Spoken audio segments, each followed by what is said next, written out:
Hello दोस्तों, सुनो कहानी चैनल में आप सभी का एक बार फिर से स्वागत है।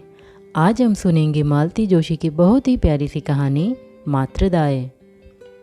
बच्चे पेपर देकर लौटे तो चेहरे धूप से एकदम तांबई हो रहे थे। जून महीने की धूप भी तो कम जानलेवा नहीं होती।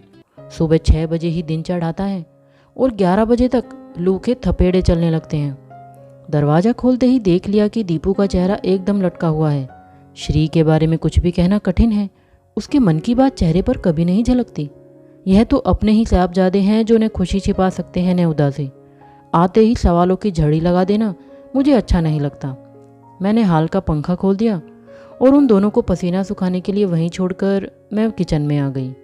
झटपट खाना गर्म किया, जग में बर्फ़ का पानी तैयार किया और मेज पर 3 थालियां लगाकर बाट जोहने लगी। मुझे ज़्यादा प्रतीक्षा नहीं करनी पड़ी। हाथ मुंह धोकर दोनों तुरंत ही मेज पर आ गए। थाली की ओर देखते ही दीपू की आंखें चमक उठी। भरवा टिंडे, वाह, मज़ा आ गया। दीपू की यही खासियत है, लाख थका हो, उदास हो, वह खाने के प्रति उदासीन नहीं रह सकता। उसकी पसंद नापसंद बड़ी स्पष्ट है। नुक्स निकालने में कोताही नहीं करता, पर दाद भी उतनी ही उदारता से देता है। उसकी वाह सुनकर ही बनाने का श्रेय सार्थक हो जाता है। 2-4 कोर पेट में जाते ही उसके चेहरे पर रौनक आ गई। बेचारा भूख से बेहाल हो रहा था और मैं सोच रही थी कि पेपर बिगाड़ कर आया है। पेपर कैसा हुआ रे? मैंने अब हिम्मत की। अच्छा रहा। अच्छा या बहुत अच्छा? अपना तो अच्छा ही रहा। बहुत अच्छा वाले आपके बगल में बैठे हैं। क्यों रे? मैंने श्री से पूछा। ठीक ही रहा बुआ। मम्मी, ऐसा है कि जब श्री भैया कहें कि ठीक ठाक रहा तो समझ लो कि 80 से ऊपर करके आए हैं। वो हमारी तरह अल्प संतोषी जी थोड़ी ही हैं। श्री मुस्कुरा भर दिया। तुम्हारा यह अल्प संतोष बात करते समय कहाँ चला जाता है? मैंने दीपू को डपटा। चलो अब नाटकबाजी छोड़ो और फटाफट खाना खाओ, बस आती ही होगी। खाना खाकर दीपू ने अखबार उठाया और बिस्तर में जाकर धंस गया। थोड़ी ही देर में उसकी नाक बजने लगी। श्री लेकिन मेरे पास ही बना रहा। मेज साफ करने में, खाना रखवाने में, फ्रिज की बोतलें भरने में मेरी मदद करता रहा। मैंने लाख कहा कि मेरी रोज की आदत है, पर वह नहीं माना। किचन समेट कर निकली ही थी कि मेहरी आ गई। फिर उसके साथ लगी रही। उसे खाना निकाल कर दिया, साबुन और विम पकड़ाया, रस्सी से सूखे कपड़े उतारता है। सारे कामों से फुर्सत पाकर बाहर आई तब 1 बज रहा था। दोपहर में हॉल के पंखे के नीचे लेटना मुझे अच्छा लगता है। घर में वही एक कमरा जरा ठंडा है। टेबल जरा परे सरकाकर मैंने सोफे से एक तकिया उठाया ही था कि देखा श्री कोने वाली कुर्सी पर बैठा पढ़ रहा है। थोड़ा आराम तो कर ले बेटे, सुबह के जागे हो, अभी तो पूरा दिन पड़ा है। और फिर तुम्हारा तो सब पढ़ा गुना होगा, न हो तो शाम को एक नज़र और डाल लेना। मुझे दिन में सोने की आदत नहीं है बुआ। और यहाँ आदत किसे है? और मैं तो चाहूँ तब भी सो नहीं पाती। दिन भर दरवाजे की, फ़ोन की घंटियाँ बजती रहती है। उनके लिए मुझे ही उठना पड़ता है। हमारे कुंभकर्ण को तो जानते हो, रात को इसकी घड़ी का अलार्म भी मुझे ही उठ उठ कर बंद करना पड़ता है। पता नहीं कैसे कुंभकर्ण जी के कानों में मेरी बात पड़ गई। कच्ची नींद में अलसाए से बाहर आए और मेरी गोद में पसर गए। जैसे बड़ी देर से यही प्रतीक्षा हो कि कब मम्मी का काम ख़त्म हो और कब वह बाहर आए। क्यों रे? मैंने उसकी नाक पकड़कर कहा। तेरी नींद अभी पूरी नहीं हुई? भैया को देख। मम्मी प्लीज़, उनसे हमारी तुलना मत करो। वे तो स्कॉलर हैं। इन्होंने कैसी घोर तपस्या की है पता है? पिछले 4 महीनों से इन्होंने एक भी पिक्चर नहीं देखी। Can you believe? और तुमने महासती सगुणा भी नहीं छोड़ी। अपनी उस दिन वाली फजीहत याद करके दीपू हंस दिया। धोखा हो गया था मम्मी। आदित्य ने अप्रैल फूल बना दिया था। बोला जेम्स बॉन्ड की पिक्चर है, सिर्फ मैटनी में लगी है। बस टिकट लेकर घुस गए। शुरू हो गई थी। हमने सोचा ट्रेलर होगा इसलिए मजबूरी में बैठे रहे। वह तो इंटरवल में जाकर पता लगा। आदित्य की फिर जो खिंचाई की हम लोगों ने, पूरे 2 पिक्चर वसूल किए। 4 बार सुना हुआ किस्सा था, पर दीपू के सुनाने का ढंग ही ऐसा है कि 5वीं बार भी हंसी आ गई। मैंने हंसते हुए नज़र ऊपर उठाई तो देखा श्री गंभीर मुद्रा में दीपू को अपलक देख रहा है। मैं और शायद दीपू भी उस दृष्टि से विचलित हो उठा और विषय बदलकर बोला, श्री भैया, डॉक्टर हो जाओ तो मुझे कंपाउंडर रख लेना। मेरी बेरोजगारी की समस्या हल हो जाएगी और मम्मी को भी तब उसकी कोई चिंता नहीं रहेगी। डॉक्टर बन जाऊं तब न, उसने गंभीर स्वर में कहा। डॉक्टर तो तुम बने बनाए हो, बोर्ड का रिजल्ट 0% लग जाए तो बात दूसरी है। अरे यह पीएमटी परीक्षा तो हम जैसे कंकर पत्थर बीनने वालों के लिए है, तुम इससे खौफ क्यों खा रहे हो? दीपू ने इतनी अच्छी बात कही पर श्री मुस्कुराया भी नहीं। धीरे से नीचे उतर आया और मेरे पास सरक कर बोला, बुआ, थोड़ी देर आपकी गोद में लेट जाऊं? तकलीफ तो नहीं होगी? अरे वाह, यह कोई पूछने की बात है? और तकलीफ क्यों होगी भला? बल्कि मुझे तो अच्छा लगता है। वह मेरी गोद में लेट गया। दीपू की तरह लत से नहीं, बहुत होले से उसने अपना सिर टिकाया था। मैं दोनों के सिर पर हाथ फेरने लगी। कहा, याद है बचपन में तुम दोनों मेरी गोद में सोने के लिए कितना झगड़ते थे? रात में भी चैन नहीं लेने देते थे। दोनों की जिद होती कि मैं उसकी तरफ मुंह करके सोऊं। जिसकी तरफ पीठ हो जाती वही मचल जाता था। कहते कहते मैं अचानक रुक गई। क्या श्री के सामने यह सब कहना ठीक था? पुरानी यादों को कुरेदना उचित था? वह तो शायद कब से सारा प्रसंग भूल चुका होगा। अपने को बेतरह कोसते हुए मैं उसके बालों में गालों पर हाथ फेरती रही। मैंने पाया कि उसकी आंखों की कोर गीली हो गई है। उसके वे यत्न से रोके हुए आंसू मुझे भीतर तक हिला गए। तो क्या उसे सब कुछ याद आ रहा है? पर वह कैसे संभव है? माँ की मृत्यु के समय केवल 4 महीने का ही तो था। 8-9 महीने का था जब मैं उसे यहाँ ले आई थी। सुनंदा, उसकी नई माँ, उसे वापस ले गई थी। तब भी वह केवल 3-3.5 वर्ष का था। उतना सा बच्चा क्या कुछ याद रख पाता है? फिर वे आंसू शायद मेरा ममता में स्पर्श पाकर अनायास निकल आए होंगे। उनके पीछे कोई भूमिका, कोई इतिहास नहीं है। 10-15 मिनट के बाद वह खुद ही उठ बैठा। क्यों रे, सो लिया? बुआ, मैं सो नहीं रहा था, बस जरा देर लेट गया था। इस तरह का बचपना किए अरसा बीत गया ने, बड़ा अच्छा लग रहा था। मैं कुछ कहने को थी कि उसने जैसे मेरे मन की बात पकड़ ली। घर में सबसे बड़ा हूं ना मैं। छोटे भाई बहनों के सामने हमेशा ये बड़प्पन लादे रहना होता है। और फिर माँ के पास इतना समय कहाँ होता है कि फुर्सत में बच्चों के पास बैठ ले। सुबह शाम रसोई में जुटी रहती हैं, दोपहर में स्कूल जाना होता है। कई बार तो देर रात तक जागकर कापियाँ जांचती रहती हैं। मैंने अचरज भरकर उसकी ओर देखा। कैसे जान गया कि मैं उसकी माँ को उलाहना देने जा रही हूँ? कितनी चतुराई से सारी बात ढांप गया। कहाँ से सीखी है उसने ये चतुराई, ये समझदारी, ये सहनशीलता? इसका शतांश भी अगर भाभी के पास होता तो भैया का जीवन आज कुछ दूसरी तरह का होता। काश सारी शाम मन में यही सब उमड़ गुमड़ होता रहा। पिछली सारी स्मृतियाँ जाग उठी और जी अकारण उदास हो गया। उस साल मैंने बीए किया था। मैंने सोच लिया कि अब आगे नहीं पढ़ूंगी, नौकरी करके भैया का हाथ बटाऊंगी। नाते रिश्तेदार अम्मा को सलाह दे रहे थे कि इस छोकरी के जल्दबाजी से हाथ पीले करो, यह बोझ कब तक लादे रहोगे। उन दिनों बाबूजी को गुजरे 2 साल बीत चुके थे, परंतु घर में अभी जैसे मातम सा छाया हुआ था। मेरी शादी की जब भी बात उठती अम्मा तड़प जाती। एक ही तो बिटिया है मेरी, उसे भी विदा करके मैं क्या दीवारों से सिर फोड़ लूँ? मेरे सुख दुख की यही तो साथी है। नहीं, पहले मैं अपने शैल का ब्याह करूँगी, घर में बहू लाऊंगी। एक बार मेरे घर में रौनक आ जाए, फिर बिटिया को चाहे दूसरे ही दिन ब्याह देना। बहुत जिद की अम्मा ने, तब जाकर भैया शादी के लिए राजी हुए। बहुत शौक से ब्याह किया था अम्मा ने। उस समय वे अपना सब दुख भूल गई थी। उन्होंने एक बार भी आंसू नहीं टपकाया।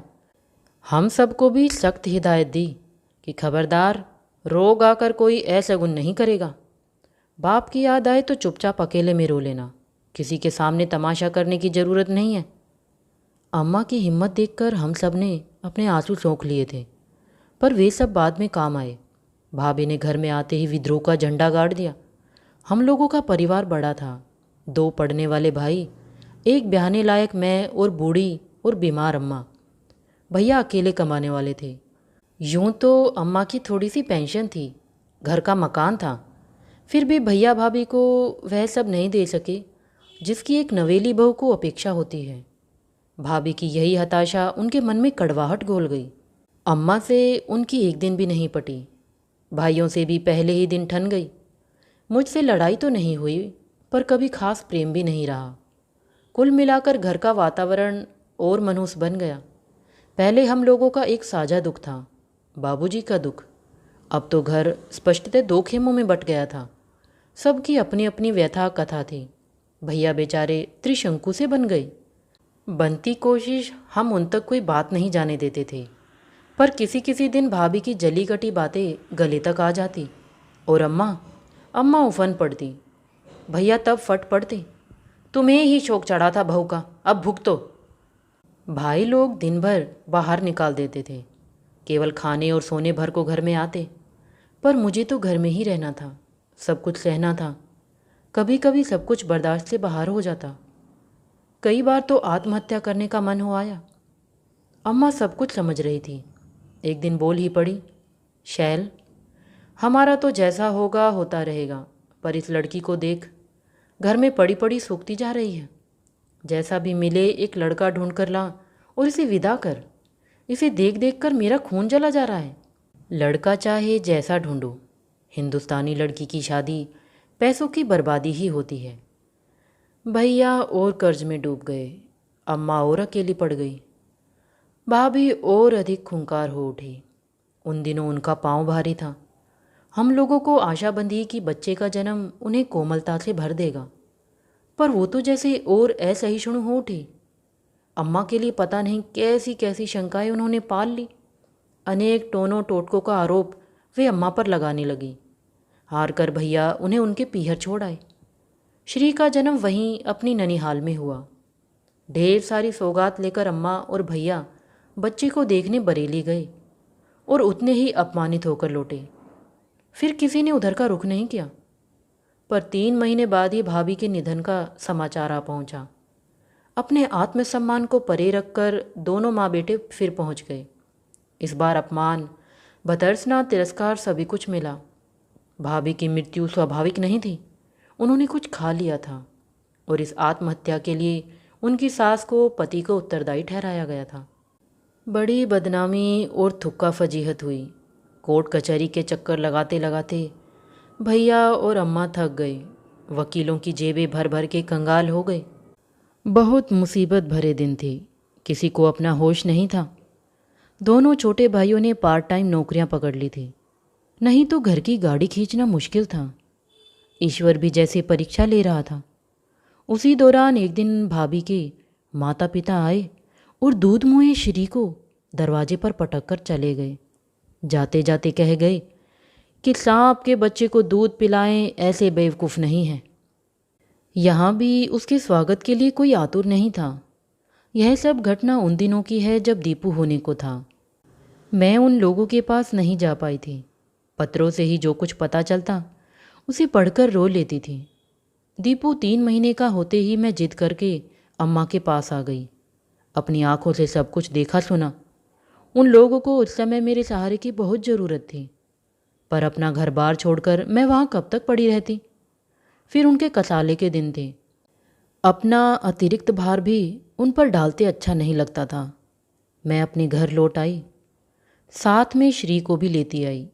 दीपू के पिता ने भी ऐतराज़ नहीं किया और दोनों मेरे यहाँ जुड़वां बच्चों की तरह पलते रहे। उन दिनों घर बेतरह बिखर गया था। सब लोग एकदम टूट चुके थे। ऐसे समय में सुनंदा ने घर में प्रवेश किया। सुनंदा मेरी सहेली थी और यह प्रस्ताव उसकी ओर से ही आया था। उसकी अपनी मजबूरियां थी। वे 4 बहनें थीं और 27 साल की उम्र में भी वह बड़ी 2 बहनों के ब्याहने की प्रतीक्षा में थी।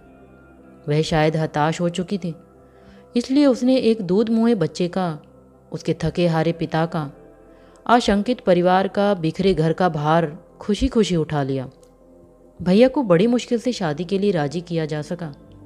अम्मा भी सुनंदा के रूप रंग को लेकर, वंश गोत्र को लेकर अप्रसन्न थी, पर मैंने ही उसे समझाया। जैसी बदनामी हुई थी उसे देखते अच्छा रिश्ता आना मुश्किल ही था। फिर सुनंदा ऐसी कुरूप भी नहीं थी। बढ़ती उम्र की चिंता ने उसके चेहरे पर लकीरें डाल दी थी। बस सुनंदा ने आते ही सब संभाल लिया। भैया के टूटे मन को जोड़ना आसान नहीं था, पर उसने वह करिश्मा कर दिखाया। बीमार सास को भी उसने आश्वस्त किया। दोनों देवरों के किशोर मानस को स्नेह से आप्लावित किया और फिर श्री को लेने आ पहुंची। वह मेरे पास अच्छा पल रहा था, अब तो बड़ा भी हो गया था। परेशानी के दिन भी बीत गए थे, पर वह नहीं मानी। बोली, कल को उसके मन में यह विकार भी आ सकता है कि मेरे माता पिता ने मेरा परित्याग कर दिया। श्री को भेजते हुए लगा जैसे मेरे कलेजे का टुकड़ा कोई निकाल कर ले जा रहा है। मुझे विश्वास था कि वह मेरे बिना नहीं रह पाएगा। मैं हर महीने दौड़ दौड़ कर अम्मा के यहाँ जाती रही। श्री कुछ दिन तो सचमुच अनमना रहा।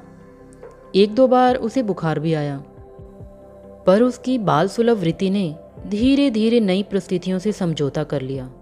मेरी स्मृति भी क्रमशः धूमिल पड़ती गई और वह अपनी नई माँ के लाड़ दुलार में खो गया। यह देखकर मुझे खुश होना चाहिए था, पर उल्टे मैं उदासी हो जाती। तब अम्मा ने समझाया, पगली, बच्चे तो अपनी माँ को भी भूल जाते हैं, तू तो उसकी बुआ है। पति ने कहा, तुम्हें तो खुश होना चाहिए कि एक बड़ी सी जिम्मेदारी थी जो अच्छे से पूरी हो गई। कोई दोष, कोई लांछन नहीं लगा। तब मुझे भान हुआ कि अपने सरल हृदय पति पर एक तरह से मैं अन्याय ही कर रही थी। एक बच्चे का अनचाहा बोझ मैंने जबरदस्ती उनके सिर पर डाल दिया था। पर बच्चे क्या सदा बच्चे ही बने रहते हैं?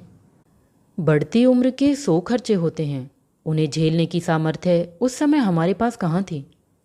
धीरे धीरे मैंने मन को समझा लिया, पर यह सच है कि मुझे सामान्य होने में कई महीने लग गए। दीपू के साथ ही पला है श्री, पर दोनों के स्वभाव में, व्यवहार में कितना अंतर है। मुश्किल से 4-5 महीने बड़ा होगा श्री, पर कितना गंभीर, कितना समझदार है। सुनंदा ने सचमुच बड़ी मेहनत की है उसे बनाने में। उसने भी पूरा पूरा प्रतिदान दिया है। शीशु कक्षाओं से लेकर अब तक क्लास में हमेशा फर्स्ट आता रहा है। हायर सेकेंडरी में तो मेरिट लिस्ट में था। कभी कभी सोचती हूँ मेरे पास रहता तो क्या इतना लायक निकलता, या दीपू की तरह मनमोजी मस्तमौला बना रहता। एक ही लड़का है, इसलिए हम दोनों ने अपनी सारी आशा आकांक्षाएं उस पर केंद्रित कर रखी हैं, और वह है कि किसी बात को गंभीरता से लेता ही नहीं। रात को सोते समय सारे दरवाजे बंद करते हुए देखा कि छत का दरवाज़ा खुला हुआ है। बच्चों की परीक्षाओं के कारण इस साल छत पर सोना एक तरह से स्थगित ही रहा। रात बेरात दीपू को जगाना, उसके लिए चाय बनाना, यह सब मेरे ही जिम्मे हैं। इन कामों के लिए बार बार चढ़ना उतरना मुझसे नहीं होता। छत पर जाकर देखा, श्री शून्य में आंखें गड़ाए मुंडेर पर चुपचाप बैठा है। मेरी आहट पाते ही चौंक उठा, पर शीघ्र ही संभलते हुए बोला, नींद नहीं आ रही थी, सोचा दीपू को क्यों डिस्टर्ब करूं, इसलिए यहाँ चला आया। दीपू को क्या डिस्टर्ब होना है, वह तो घोड़े बेचकर सोता है। उसके लिए तो मुझे रात भर जागना पड़ता है, तब जाकर उसकी पढ़ाई हो पाती है। तकदीर वाला है, मेरी परीक्षा के दिनों में नींद ही गायब हो जाती है। रिजल्ट तक एक दिन भी चैन से नहीं सो पाता। अजीब सा टेंशन रहता है। मैं आश्चर्य से उसे देखने लगी। क्या यह वही लड़का है जिसे मैंने कभी हाथों में सुलाया था, बोतल से दूध पिलाया था? इस समय कितना अपरिचित, कितना बड़ा सा लग रहा है। तुम जैसे लड़के टेंशन पालने लगे तो हो चुका, मैंने कहा। जरा हमारे साहबजादे को देखो, कैसे तान कर सोए हैं। बल्कि वह थोड़ा टेंशन पालता तो मैं जी जाती। तुम तो बेकार परेशान हो जाते हो। तुम्हारा सिलेक्शन तो 100% तय है। मान लो किसी कारण से रह भी गए तो अगले वर्ष फिर दे सकते हो। ऐसी कौन सी उम्र निकलती जा रही है? नहीं बुआ, पास होना है तो इसी वर्ष, और वह भी मेरिट में, उसने दृढ़ता से कहा। उसका आत्मविश्वास देखकर मैं दंग रह गई। प्रशंसा में कुछ कहने को ही थी, वह बोल पड़ा, अगर जरा भी कोर कसर रह गई तो सब माँ को कोसेंगे। धत, क्या बात करते हो? कोई माँ को क्यों कोसेगा भला? सब जानते हैं उसने तुम पर कितनी मेहनत की है, उसे दोष देने का तो सवाल ही नहीं उठता। मैं अपनी माँ की बात कर रहा था। मैं हैरत से उसे देखती रह गई। अपनी माँ? यह लड़का कह क्या रहा है? आप इतने आश्चर्य से क्यों देख रही हैं? क्या आप नहीं जानती कि मेरी एक और माँ थी? माँ जिसने मुझे जन्म दिया था। मुझे संभलने में कुछ समय लगा। इसी बीच उसने पूछ लिया, तुम्हें याद तो है ना बुआ? श्री के साथ यही परेशानी है। कभी वह बहुत फॉर्मल हो जाता है और आप कहने लगता है, कभी दीपू की तरह लड़ियाकर तुम पर उतर आता है। वह अभी मुझे ताक रहा था। दरअसल वो क्या है श्री, इतने दिन हो गए हैं कि। बुआ, बहुत दिन हो जाने से ही क्या कोई किसी को भूल जाता है? दादी आज भी दादाजी को याद करती हैं। उनकी आदतों की, शौकीन मिजाजी की, पसंद नापसंद की घंटों चर्चा करती हैं। तीज त्योहार पर आज भी उनकी आंखें गीली हो जाती हैं। बड़ी धूमधाम से उनका श्राद्ध होता है, पर मेरी माँ को तो सबने मिलकर जैसे विस्मृति के गर्त में धकेल दिया है। वह एक वर्जित विषय है जिस पर कभी कोई चर्चा नहीं होती, कोई उनका नाम नहीं लेता। घर में उनकी एक फ़ोटो तक नहीं है कि मैं जान सकूं कि मेरी माँ कैसी थी। किसी बच्चे को उसकी माँ से इस तरह काट देना अन्याय नहीं है क्या? कोई अन्याय नहीं है बेटा। इन सब बातों के पीछे एक साफ सुथरा उद्देश्य है, और वह यह है कि तुम्हें यह कभी एहसास न हो कि तुम्हारी माँ नहीं है, वह मर चुकी है। यह एहसास बच्चों में कभी कभी हीनबोध पैदा कर देता है। साफ सुथरा उद्देश्य जो भी रहा हो, पर वह कभी पूरा नहीं हुआ। बुआ, मुझे तो बचपन में हर बार याद दिलाया गया कि मैं एक नालायक माँ का बेटा हूँ। क्या कह रहा है? सच ही कह रहा हूँ। बचपन में जब भी किसी चीज़ के लिए जिद करता, किसी से लड़कर आता या घर में कोई नुकसान कर बैठता, तो दादी झट से कह बैठती, जैसा पेड़ होगा वैसा ही तो फल मिलेगा। अब बबूल में आम तो फलने से रहे।